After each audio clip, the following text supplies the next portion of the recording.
Olá, meus queridos alunos, aqui mais uma vez o professor Luiz Iago, e agora a gente vai dar aqui início à nossa videoaula de número 8, ok? E como nas aulas anteriores nós fizemos aí a discussão do capítulo 7, certo? Que vai falar sobre os problemas do campo brasileiro, onde nós abordamos aí uma série de problemáticas que vão diminuir o fator de produtividade da agropecuária brasileira quando comparada, com a grande produtividade que outras grandes potências agrícolas têm, como Estados Unidos, como a China, por exemplo, ok? E aí, entre os vários problemas que a gente destacou no campo brasileiro, a gente pode fazer menção aí, lembrar aqui da grande concentração de terras, uma péssima reforma, uma péssima distribuição agrária que existe no Brasil, com grande parte das maiores terras produtivas, concentrada nas mãos de poucas pessoas e poucas pessoas que não vão produzir em 100% dessas extensões territoriais, transformando elas em terras obsoletas, terras que não vão ter nenhum tipo de produtividade,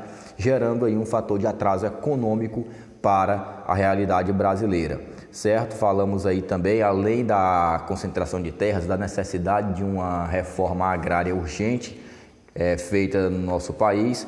Também abordamos aí a questão da dupla condição da agricultura brasileira. Nós temos tanto a implementação de uma agricultura intensiva com alto grau de tecnologia, com o uso de maquinários, fertilizantes, de tecnologias e novas técnicas, certo? Técnicas muito atuais de produção, ao passo que nós temos ainda também, na grande maioria dos estabelecimentos rurais brasileiros, principalmente aqueles que são ali voltados para a agricultura familiar, uma agricultura rudimentar, certo? Uma agricultura e uma pecuária de característica extensiva, que vai se utilizar de pouco a praticamente nenhum aporte tecnológico, de condições arcaicas de produção, certo? E que vai ser, no caso, a grande base da agricultura brasileira. Então agora a gente vai fazer aqui a correção das atividades do capítulo 7. E aí, para que vocês possam acompanhar a leitura que nós iremos fazer aqui das questões, eu peço que vocês peguem o livro de vocês, abram ele na página 72 do capítulo 7, certo? E acompanhem a realização aqui da nossa leitura, para que a compreensão e o entendimento de vocês fique bem melhor, certo? Então, temos já aqui a nossa primeira questão na página 72. A primeira questão, ela fala o seguinte: veja no gráfico que forma de uso da terra ocupa maior área nos estabelecimentos rurais brasileiros. E aí pergunta também, a produtividade com essa atividade é alta ou baixa e por quê? Pessoal, segundo aqui o gráfico, uso da terra nos estabelecimentos rurais brasileiros em 2006, certo?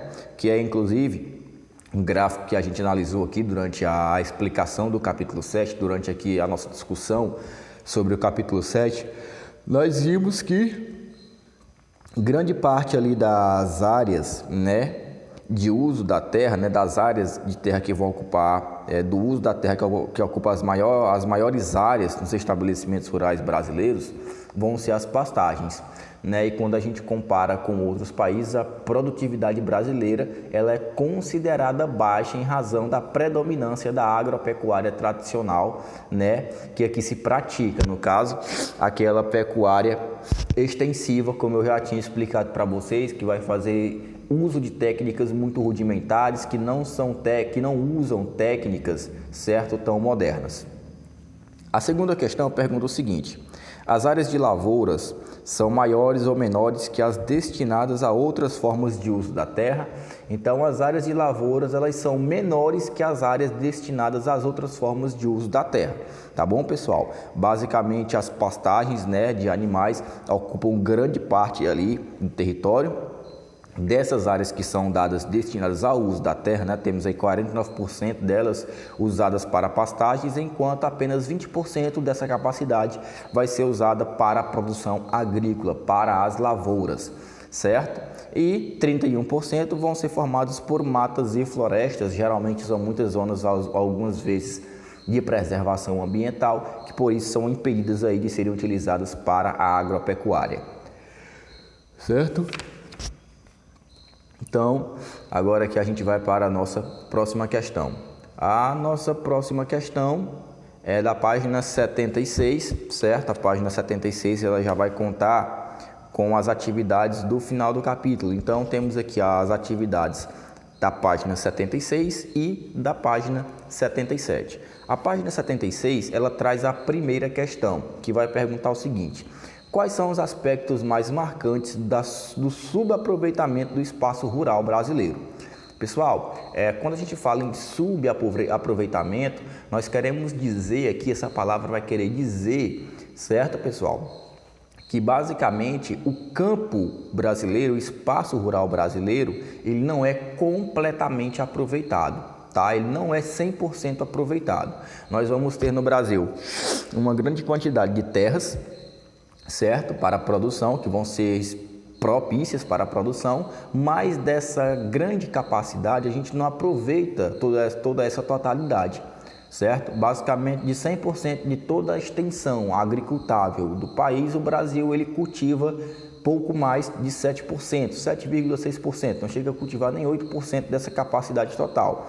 Então, isso vai gerar um subaproveitamento da terra, certo? Consequentemente, nós temos aí uma produção baixa, ok? E claro que com isso a própria oferta de alimento para a população ela vai diminuir, vai encarecer o preço da produção, certo? Se nós tivéssemos aí um aproveitamento maior dessas áreas agricultáveis do Brasil, consequentemente aí a própria economia, né, o próprio PIB brasileiro, ele seria no caso aumentado. Por questão também, claro, do aumento das exportações de gêneros agrícolas e também pecuaristas, ok? Então, os aspectos mais marcantes aí desse subaproveitamento do espaço rural brasileiro são, de maneira geral, a baixa produtividade de suas lavouras, né, e criações e o uso da terra ocupada, sobretudo, por pastagens com criação extensiva de gado, onde o gado ele é criado solto, sem a utilização de tecnologias, certo? Seleção de animais e utilização ali de máquinas ou então de vacinas, insumos, adubos químicos, né, para poder aumentar o fator de produtividade. A segunda questão pede para vocês diferenciarem latifundiários de minifundiários.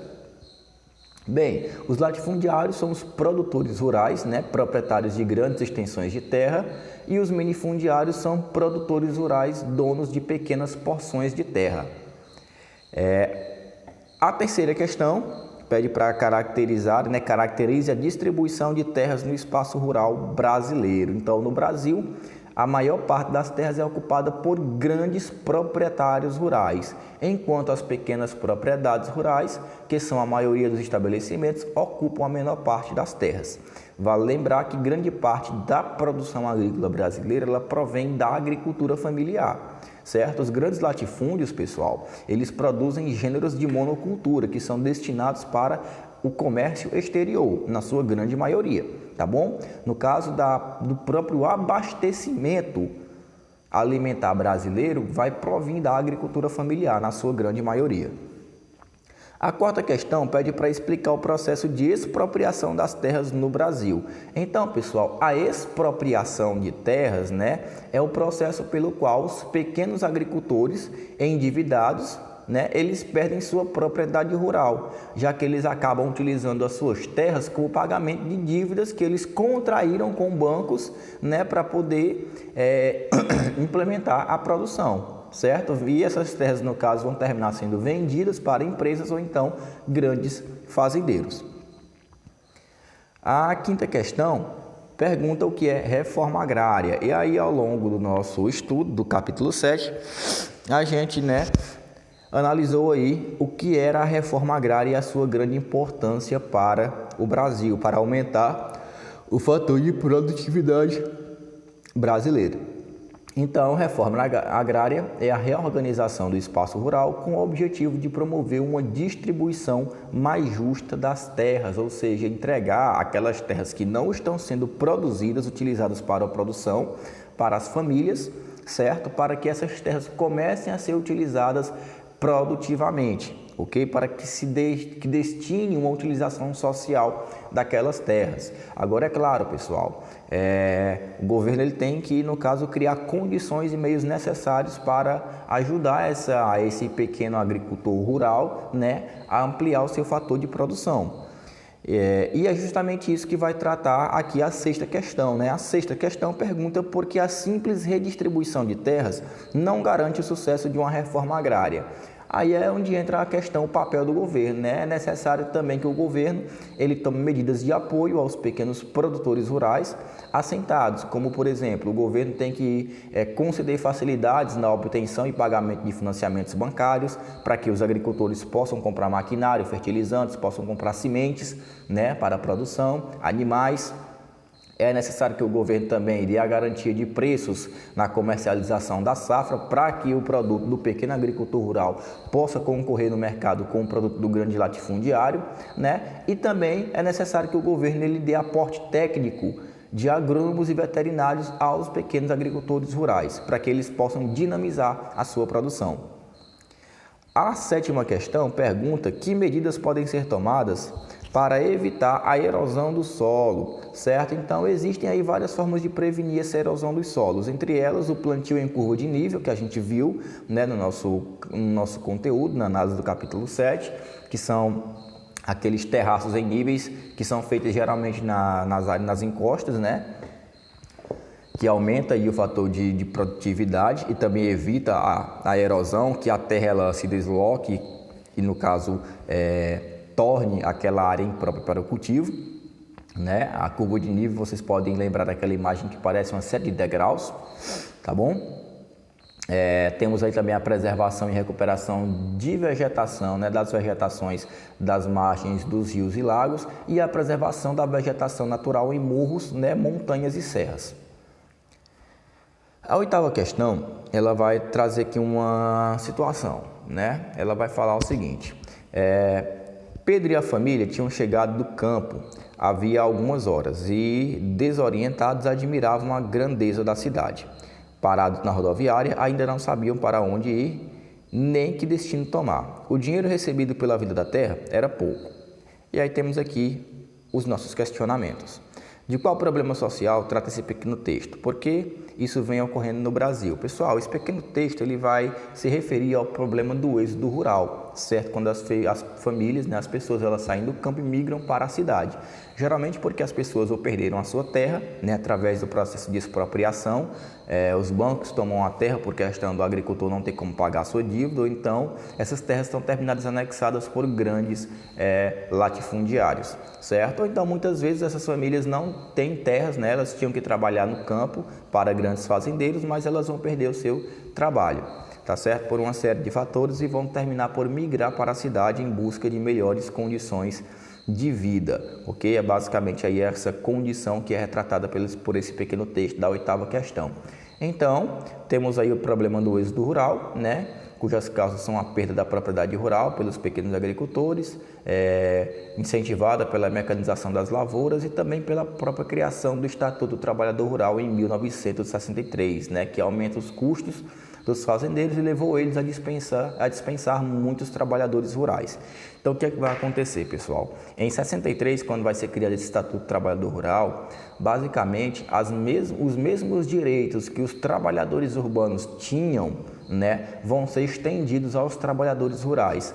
Só que a carga de impostos para o grande latifundiário vai ficar maior. Então, muitos deles, não querendo pagar, né, essa carga de impostos muito grande, terminou por demitir os seus trabalhadores, os seus funcionários e começar a comprar maquinários para substituir essa grande mão de obra que havia no campo. Então, isso vai forçar com que muitas pessoas elas migrem para as cidades. A nona questão, ela vai trazer o seguinte: com o colega, leia atentamente o texto que se segue e em seguida analise o gráfico. Aí nós temos aqui um texto, né? Vamos aqui acompanhar a leitura, fazer a leitura, né, e acompanhar ela.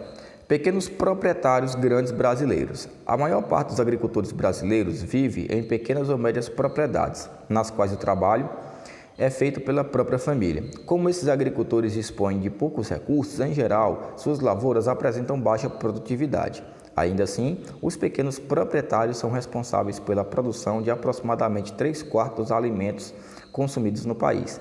Por sua vez, os grandes proprietários dispõem de mais facilidades para conseguir empréstimos bancários, por exemplo, e podem tanto adquirir novas propriedades como ter acesso a equipamentos e tecnologias que aumentam a produtividade de suas terras e, com isso, seus lucros.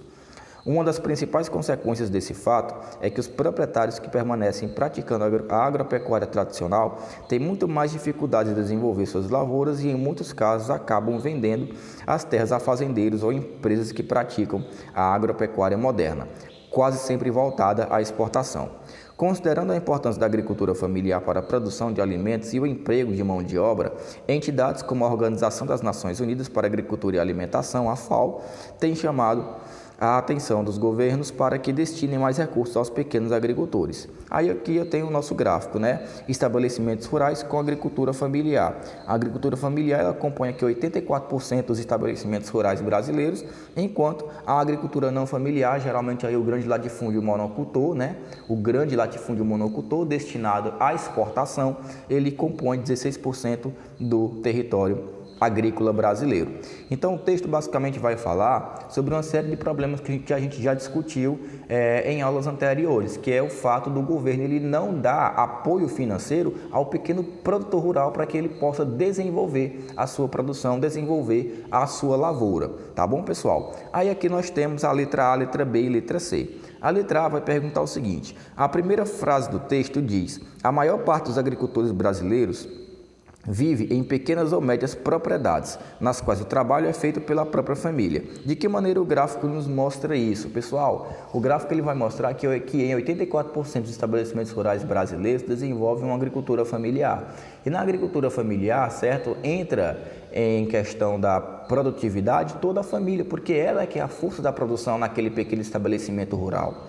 Certo? O agricultor familiar ele geralmente não contrata empregados, ele vai se utilizar da própria força de trabalho da família, inclusive dos filhos que já entram nesse processo laboral desde muito cedo, certo? Para a produção. A letra B, ela pergunta quais são as principais dificuldades enfrentadas pelos pequenos agricultores familiares, o que isso acarreta para o trabalhador, para o trabalho deles no campo. Então, entre as principais dificuldades está a falta de recursos para investir em novas tecnologias, o que resulta em lavouras com baixa produtividade, certo? E a letra C, ela vai perguntar qual é a importância dos pequenos proprietários de terras para a economia do Brasil e do mundo. Então, no caso do Brasil, são esses pequenos proprietários rurais, né, que são responsáveis por cerca aí da geração de 3/4 dos alimentos que nós consumimos cotidianamente. Então, aí, pessoal, mais da metade, bem mais da metade, né, dos alimentos que chegam à nossa mesa provém da pequena agricultura familiar, ok? O mesmo acontece com outros países do mundo, nas quais a agricultura familiar ela tem grande importância na produção de alimentos e no emprego de mão de obra, tá certo? E aí a nossa 10ª questão, ela traz o seguinte: observe a fotografia abaixo com atenção e depois responda no caderno. Então aqui na fotografia nós temos um morro em erosão, né? Em desenvolvimento em Sumidouro, no Rio de Janeiro, em 2014, tá bom? Temos aqui o processo erosivo presente aqui no morro, tá bom, pessoal? E aí nós temos letra A, letra B e letra C. A letra A vai perguntar o seguinte: qual tipo de atividade econômica está sendo desenvolvida nessa propriedade rural? Pessoal, nessa propriedade vai haver a pastagem para a criação de animais, né? Atividade pecuarista. A letra B pergunta: existem problemas quanto à utilização do solo dessa propriedade e que tipo de problema? Então existe sim, né? Parte do terreno está desprotegido de vegetação e está ocorrendo a erosão do solo com o terreno cedendo ao entorno aí dessa encosta de morro. E a letra C pergunta, com base no esquema da página 75, que tipo de medidas de proteção e conservação do solo você sugeriria para esse proprietário rural, certo? Então aqui é uma resposta pessoal, mas aqui a gente pode, no caso, com base naquele esquema da página 75, né, fazer algumas sugestões de possíveis respostas para vocês aplicadas à letra C, né, pessoal? No caso que deveria ser a preservação da vegetação natural, a construção de curvas de nível, certo? Ou então o replantio dessa área para preservar o solo e evitar a erosão, ok, pessoal? Então são todas as respostas aí cabíveis nessa alternativa C da 10ª questão. E aí a gente encerra aqui a correção das nossas atividades, certo? E nos nossos próximos encontros, nas nossas próximas aulas, a gente inicia, né, adianta aí o nosso conteúdo e aí já vendo aí o capítulo 8, que já vai falar sobre as cidades no Brasil. A gente sai agora um pouco do campo brasileiro, né, e começa a entender a dinâmica urbana brasileira, tá certo? Então até o nosso próximo